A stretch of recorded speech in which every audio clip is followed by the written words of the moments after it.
Si Alden daw pala ang kasama ni Kath sa Thailand, mga kasambreros. Kath, iniiwasan na daw ng ibang mga artista. Bakit kaya, mga kasambreros? Yan at marami pang items sa vlog na ito. So, una, inaabangan ko yung magiging kaganapan ni Alden ngayong week, mga kasambreros, kasi after na ng dito ng Holy Week, mga kasambreros. So, I'm supposing na magsisimula na siya mag-impake, no?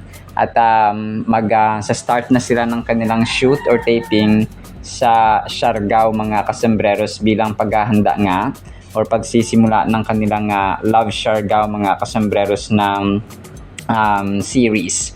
So, yun, no? Inaabangan ko yun, mga kasambreros. Sa ngayon ay busy pa or wala pang post si Alden sa kanyang Instagram.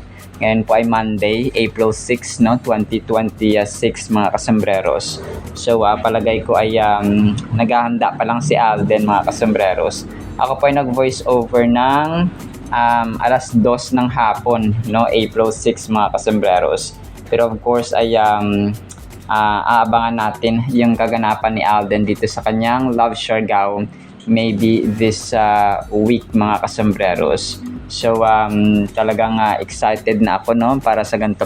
Kasi pag may mga project, especially kapag may mga kukuha ang video or mga behind the scenes, na ako po ay talagang excited, mga kasambreros. Ito, si Joros, mga kasambreros, nag-join, parang hindi man ako nag-join, parang nakinig ako ng live niya kagabi sa TikTok. And first time niya yun, take note, mga kasambreros, si Joros. Ayan, nabanggit kasi ito ng isang fan sa comment section, mga kasambreros, si Joros. Na parang si Joros dito, nagtatanong yung mga may ano siya, may kasama siya, mga kasambreros. Tapos yung ibang mga fans sa comment section ay nagtatanong about kay Lord, about salvation, about kay Lord Jesus Christ, and so on, mga kasambreros. So, natuwa ako, mga kasambreros, na ewan ko kung ano mararamdaman ko dito. Kasi tinawag niya na pastor si Alden Richards sa comment section, mga kasambreros. So, habang nagsasalita sina Joros, na ngayon ay parang busy yata sila sa Sanggang Dikit, na may ano siya, parang action drama series, no, na ginagawa, mga kasambreros, kasama sina General Mercado yata at saka Dennis Trillo sa GMA. So, pero dito ay of course, alam natin na si Joros ay born again Christian. So, ano pala siya, no, sa New Life sa Alabang yata siya nag-church, mga kasambreros.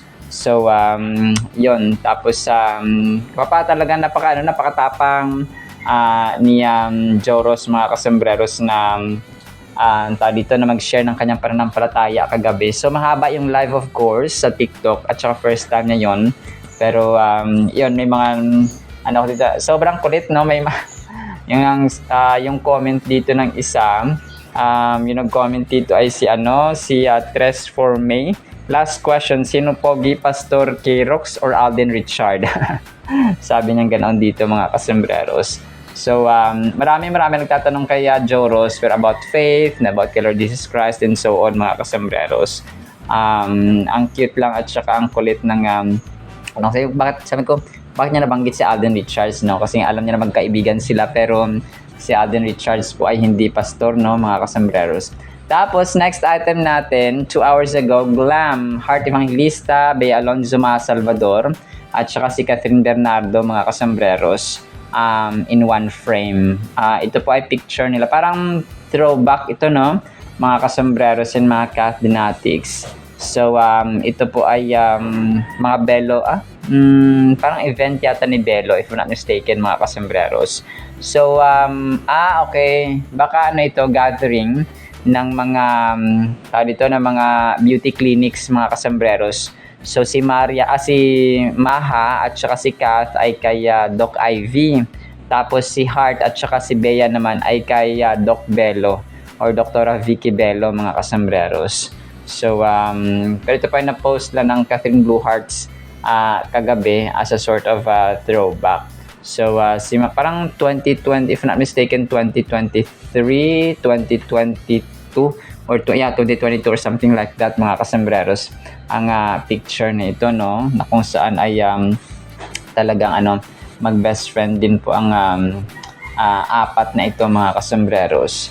So tapos na-recall ng isang admin or ng Star Cinema actually mga kasembreros na itong litrato ni Kath mga kasembreros na parang nasa sasakyan siya, na parang nasa tricycle ba ito o nasa jeep mga kasembreros. Tapos parang nilagyan ng iba't ibang captions no, ng mga fans ito mga kasembreros. So parang sasabi nila na si Kath ay hindi ko na maalala kung anong movie ito ng Kathniel mga kasembreros.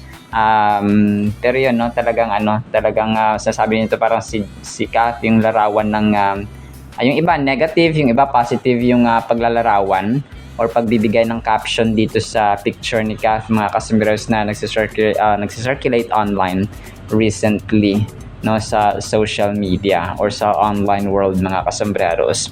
Ito po ay yun, parang basta Kathniel days pa ito mga kasembreros. So umiiyak siya dito, no, nasa jeep yata ito or parang nasa jeep or sa tricycle, parang jeep siya mga kasembreros.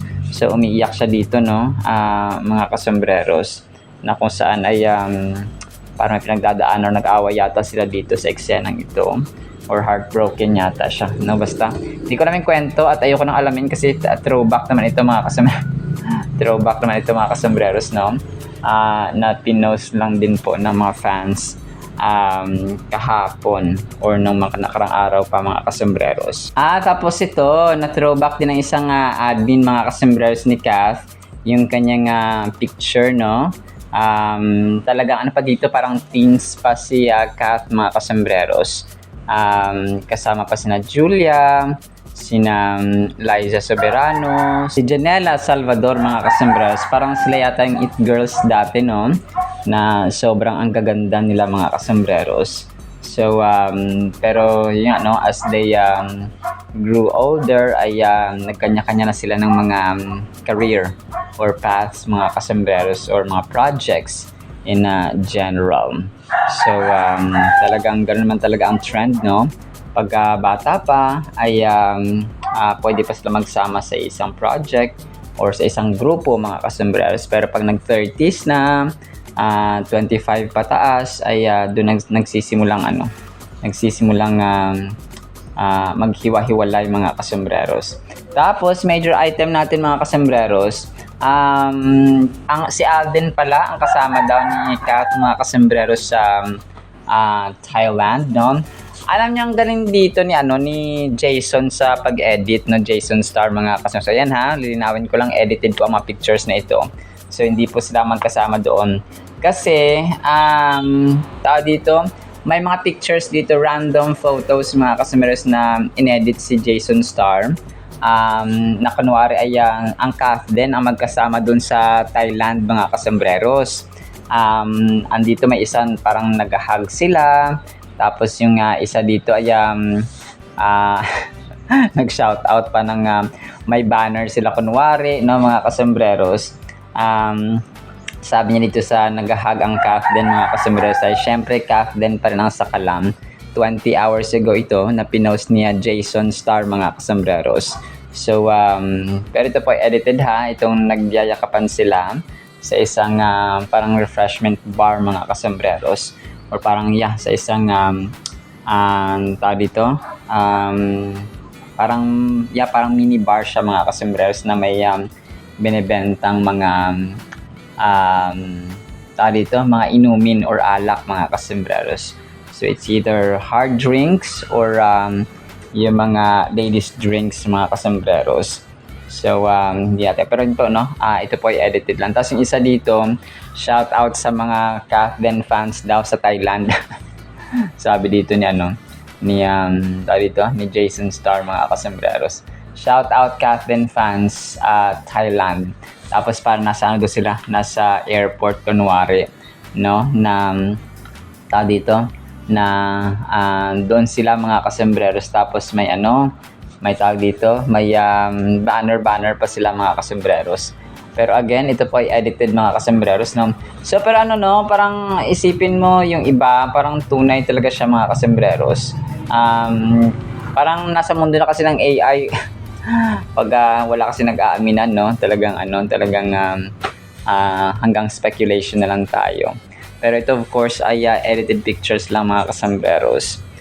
Si Alden, magiging busy si Alden sa kanyang Love Showdown na series mga kasembreros. Tapos isingit ko to mga kasembreros si Will Ashley na hinahangaan si kuya niya Alden. Nasa Thailand din pala siya, no?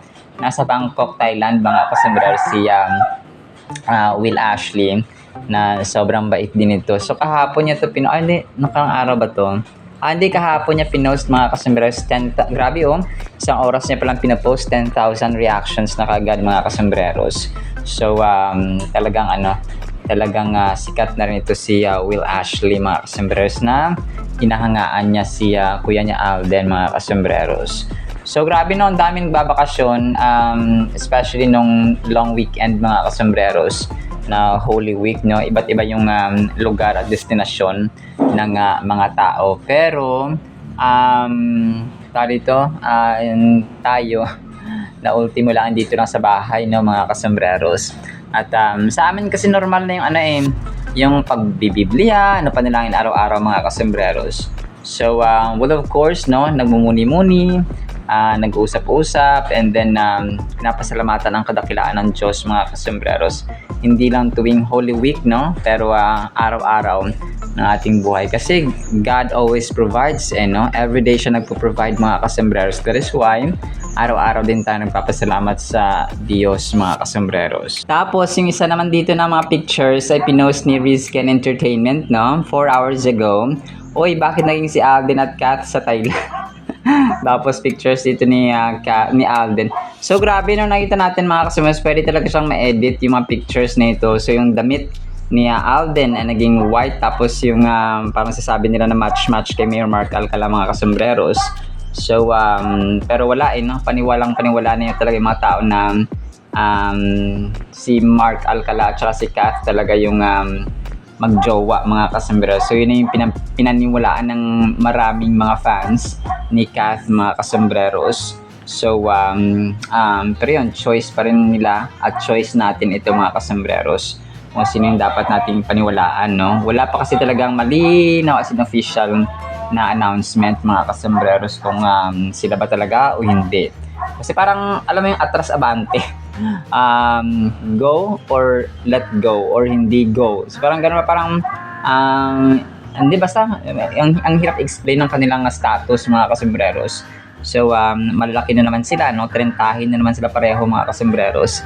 So pagka ganon, mahirap na rin minsan na advisean, lalo si Mami Min mga kasembreros na nanay niya, na in-expect natin na magpo-post ng heartwarming greetings ng birthday, ay wala pa rin hanggang ngayon mga kasembreros na pagbati sa kanyang sa kanyang bunso at sa kanyang superstar na anak mga kasembreros.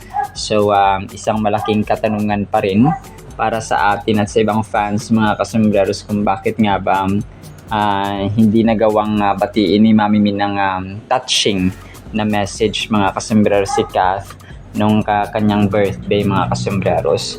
So maybe because ni-reserve niya, hindi natin alam, pero masyado nang late April 6 na ngayon, March 26 yung birthday ng kanyang anak mga kasembreros. So pero yun, hoping, praying na lang na walang alam mo yun, walang alitan na malala mga kasembreros si Kath at saka si Mama Min mga kasembreros. So yun po, talagang ako rin nag-aabang ng kanilang alam mo ng post mismo ni Mama Min mga kasembreros kay Kath, greeting her youngest daughter sa kanyang birthday celebration. Pero wala, no. Iba kasi parang nafe-feel mo yun kasi lalo na ako, talagang alam naman ninyo, no, talagang masugid tayo na taga-subaybay ng Kath. Then lalo na si Mami Min at saka si Kath, no, talagang ever since talagang grabe grabe mag-post si Mami Min mga kasos when it comes to special occasions ng kanyang buhay or ng buhay ni Kath mga kasembreros at sa kanyang mga anak. Pero ngayon talaga ay yung expectation natin ay parang nabaliktad, no? Parang opposite dun sa in-expect natin yung nangyari about dito nga kaya Mama Min at saka kay Kath mga kasembreros sa kanyang mismong kaarawan. So yun, hoping and praying na wala silang alitan mga kasembreros. So yun na lang yung ating panalangin talaga, no, sa Bernardo family. So kasi may mga nakita na akong post na si Mama Min, maliban dun sa unang mga items natin, may iba ring mga fans na at mga admins na ayaw talaga kay Mayor Mark Alcala ng Bernardo family, especially Mama Min kasi nga politiko mga kasembreros, at saka baka gagamitin lang sa mga future na mga parang minsan kapag sobrang talino natin, nawawala tayo sa direction kapag pag-ibig ng pinag-uusapan. Pag love life ng mga kasembreros ang pag-uusapan, no?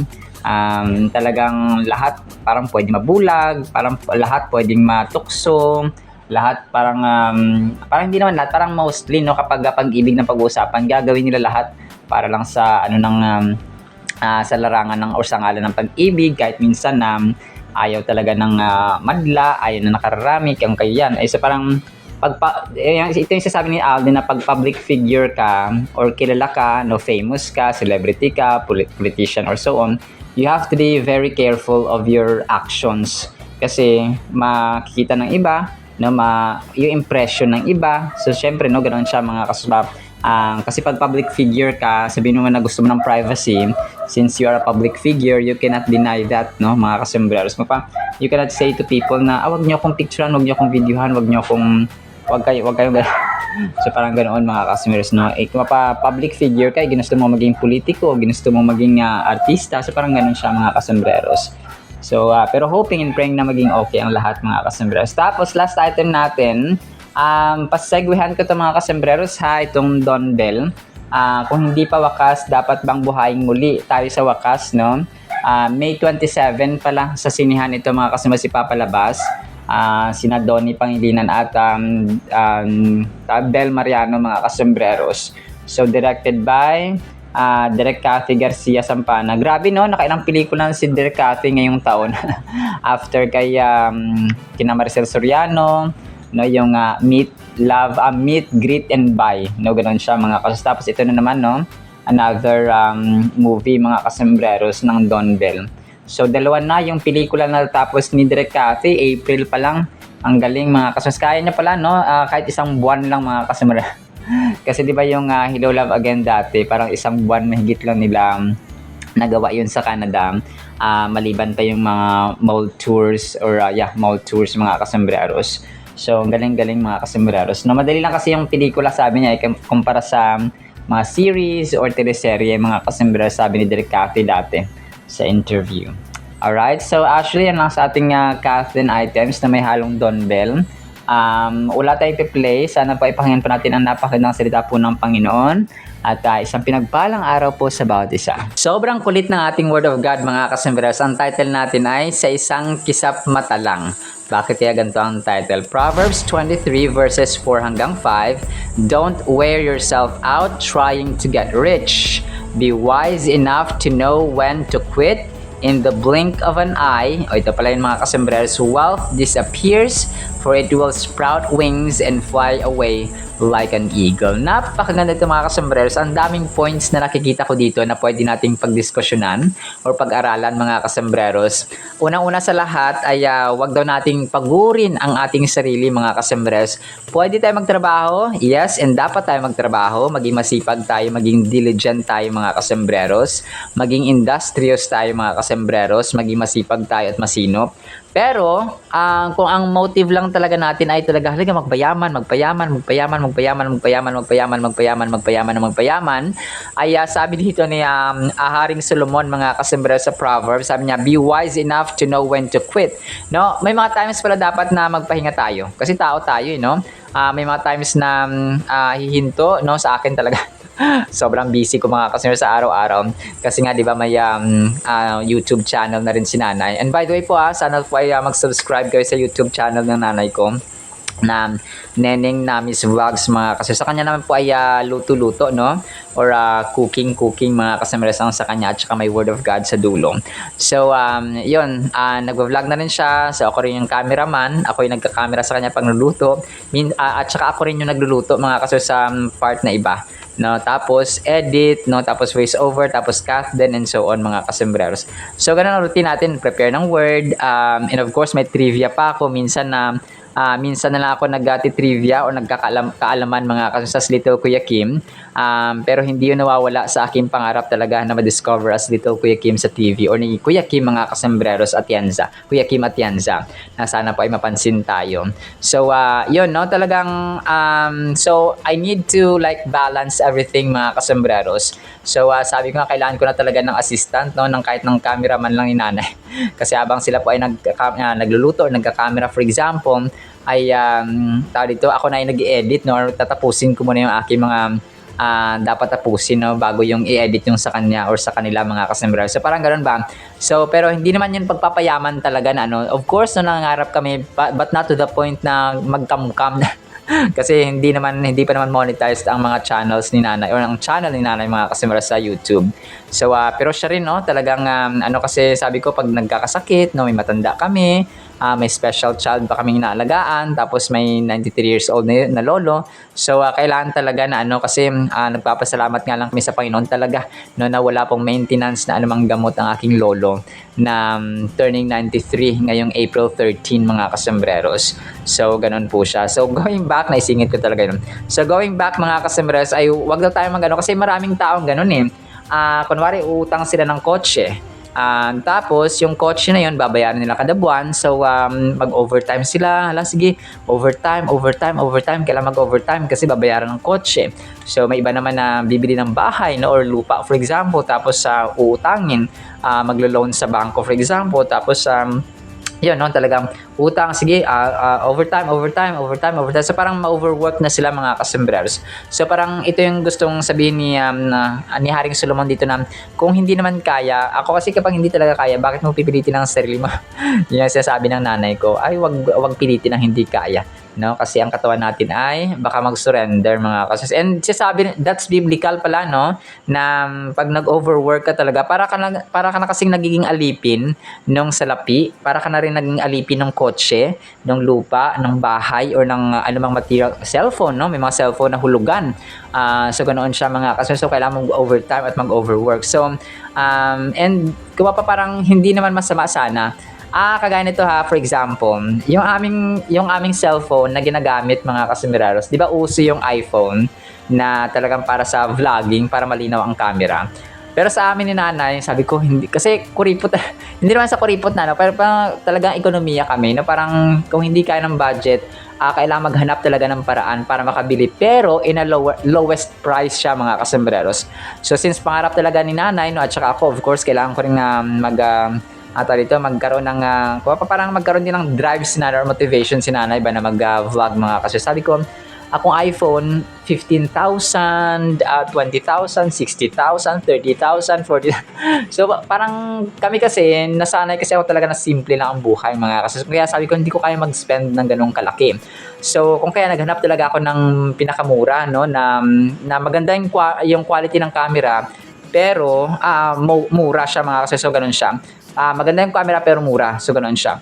So, sa awa ng Diyos, talagang favor ni Lord mga kasembreros na unang sampa ko dun sa may cellphone station mga kasembreros dun sa may isang mall ay talaga nakita ako ng magandang camera. Tecno yung brand mga kasembreros no? Nag-promote talaga ako dito. Pero yun siya. Yun. So yun, kasi maraming yun nakita namin na so 5,000 lang siya mga kasembreros tapos ang ganda ng camera.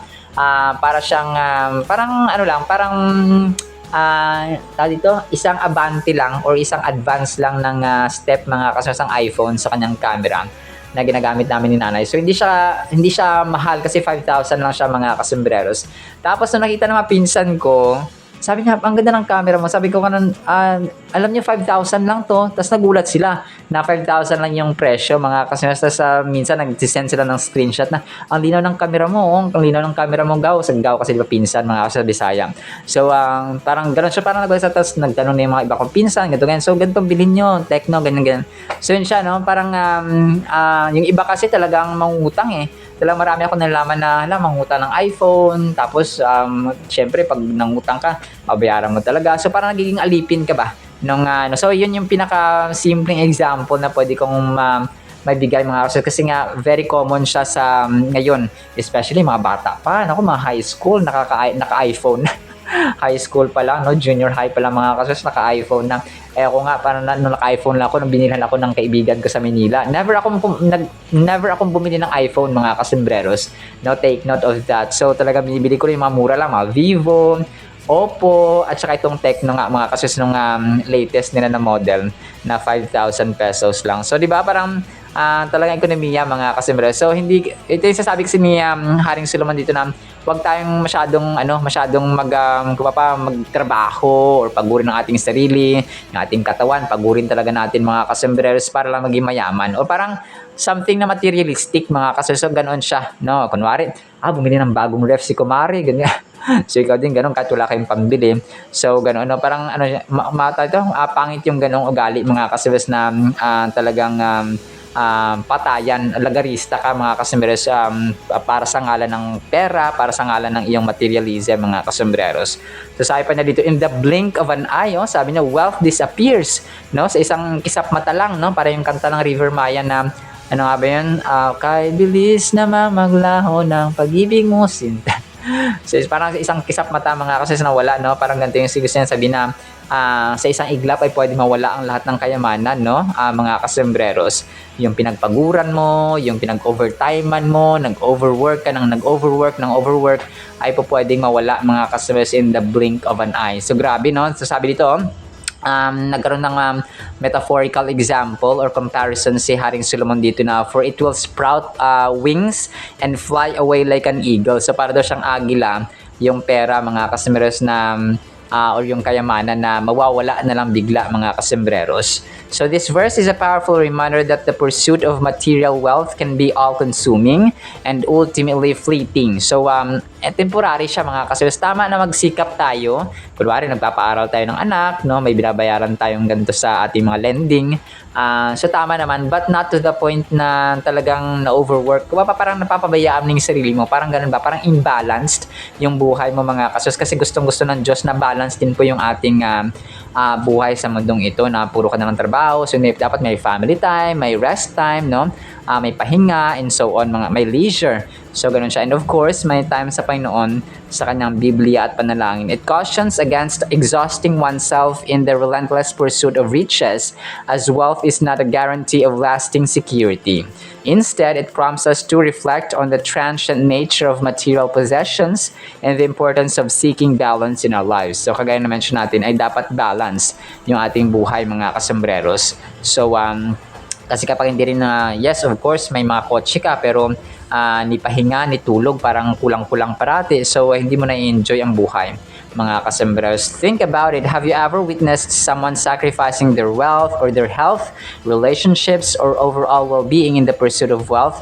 So ako may mga na-witness talaga ako na parang sinasacrifice nila, bahala na mag-away kami ng kuya ko, ng kapatid ko, ng asawa, ng magulang, or ng sino man dyan, basta lang magkaroon ako ng pera, ng material wealth mga kasembreros. So mga ganun sinasacrifice nila yung kanilang kalusugan. Of course, kaya na-mention natin ay nagtatrabaho sila ng, for example, 14 hours every day or 16 hours every day or 12 hours every day. So grabe na parang ganoon na mga overtime talagang hindi siya balanced mga kasembreros. This verse serves as a warning against the dangers of this singular focus on riches, emphasizing the fragility and unpredictability of wealth. It encourages us to consider the true value of our efforts and to prioritize what truly matters in life, such as love, compassion, and fulfillment beyond material wealth. So hindi po masama mga kasembreros na meron tayong mga material things like yung mga cellphone kung kaya natin. Okay, and at the same time, ay balance pa rin yung buhay natin. Kung yung hindi siya masakit sa bulsa, yung hindi mo na kailangan mag-overtime at saka na imbalance na inyong buhay mga kasembreros for the sake of your material wealth mga kasembreros. So material wealth can be a blessing, no, from God mga kasembreros. Properties, yung pera, blessings yun from God mga kasembreros. Pero kung yun yung magiging dahilan mo ng pagkasakit mo, kung yun yung maging dahilan na mag-aaway kayo ng family mo, so bakit mo mas pipiliin yun, di ba? So ganoon ba? So kung pinag-aawayan yung isang property, o di magbigayan kayo mga kasembreros, ganun lang, no, magpatawaran, magpakumbaba, at magbigayan sa isa't isa, at huwag maging selfish, no. Ang nang sa gayon ay nandun pa rin yung pag-ibig, no, yung love at saka compassion sa bawat isa, no, kindness sa pamilya mga kasembreros. So kasi blessing yun, no, yung mga material wealth mga kasembreros. Pero kapag naging dahilan ng pag-aaway ng pamilya, ay nagiging sumpa na po siya mga kasembreros. So, sa final thought natin, prioritizing values such as honesty, compassion, and inner peace can lead to a more fulfilling life than solely chasing after monetary gain. Emphasizing spiritual well-being can bring about a sense of purpose and connection that transcends financial success. One can find harmonious existence that is not solely centered on accumulating riches by maintaining a balance between material wealth and spiritual well-being. So kasi nga, hindi lang naman tayo nabubuhay sa ating physical aspect. Meron tayong spiritual aspect, lalong-lalo na. Meron tayong financial aspect, may mental aspect, may relational aspect, or may social aspect tayo. May, yung pinakamahalaga talaga yung spiritual aspect. And financial aspect is just one of the components ng isang tao o ng individual mga kasembreros. So parati po nating isipin na ganoon, ha. Hindi lamang po tayo nabubuhay sa pera or sa pagkain or sa material wealth mga customers or sa material things, but most especially ay yung ating spiritual growth or spiritual being talaga. Alright, so yun lamang po sa ating Word of God, ha. No, pagpalain po tayo ng pag-ibig, pananampalataya, pag-asa at balanced life mga kasembreros, na hindi tayo na-overwork sa pag-gain lang ng material wealth and properties, etc. In the mighty, holy, sweet, magnificent name of the Lord Jesus Christ, we pray with the communion of the Holy Spirit of the living God. And everyone said Amen and Amen. See you sa next segment mga kasembreros, and paalam po. I love you all.